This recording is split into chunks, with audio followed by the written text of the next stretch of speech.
وظلما فسوف نصليه نارا وكان ذلك على الله يسيرا. إن تجتنبوا كبائر ما تنهون عنه نكفر عنكم سيئاتكم وندخلكم مدخلا كريما.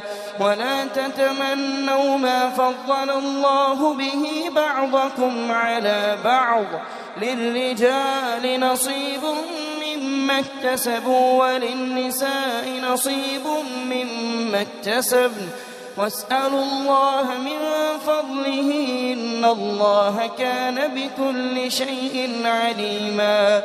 ولكل جعلنا موالي مما ترك الوالدان والأقربون والذين عقدت أيمانكم فآتوهم نصيبا